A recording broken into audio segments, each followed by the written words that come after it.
2019 সালে তেল উত্তোলনের পর থেকে দক্ষিণ আমেরিকার দেশ গায়ানায় দেখা গেছে অভূতপূর্ব উন্নতি।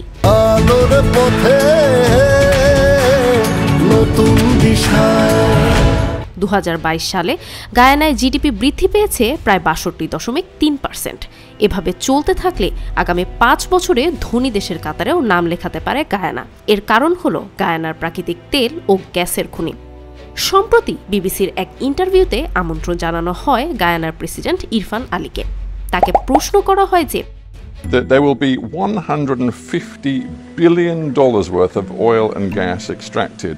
গায়ানায় মজুদ আছে প্রায় $150 বিলিয়ন সমমূল্যের তেল ও গ্যাস, যা উত্তোলন করতে গেলে প্রায় 2 বিলিয়ন কার্বন পরিবেশে নির্গত হতে পারে।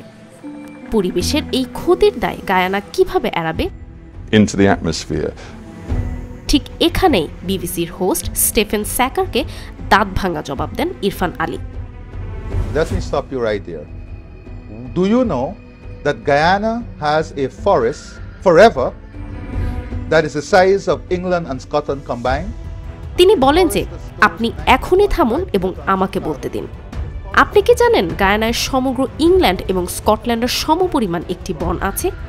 সেই বন, যেই বনভূমি 19.5 গিগাটন কার্বন সংরক্ষণ করে, সেই বন যা আমরা এত বছর সংরক্ষণ করে রেখেছি। জলবায়ুর পরিবর্তনের ওপর লেকচার দেওয়ার কোনো অধিকার আপনার নেই।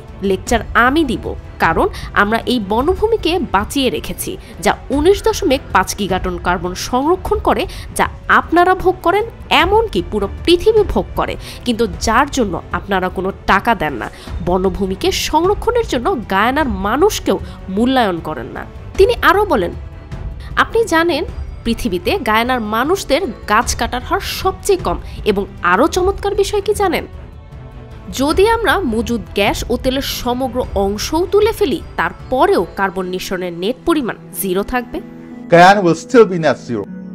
এখানে স্টিফেন স্যাকার ইরফান আলীর কথায় বাধা দিতে চাইলে তিনি বলেন, Powerful words, Mr. President, but a couple. I am not completed as yet. I am not finished as yet.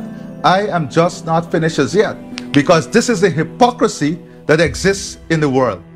শেষ 50 বছরে সারা পৃথিবী তার 65% জীববৈচিত্র্যকে রক্ষা করতে পারেনি, কিন্তু আমরা তা পেরেছি। আপনারা কি সেটার দাম দিচ্ছেন নাকি মূল্য পরিশোধ করছেন? উন্নত বিশ্ব কখনো এই ব্যাপারটি বুঝবে? আপনি কি তাদের হাতের পুতুল যারা ইন্ডাস্ট্রিয়াল রেভলিউশনের নামে পরিবেশের ক্ষতি করেছে এবং এখন আমাদের লেকচার দিচ্ছে? In the pockets of those who destroyed the environment through the Industrial Revolution and now lecturing us. Are you in their pockets? Are you paid by them? Are you paid to keep their message alive?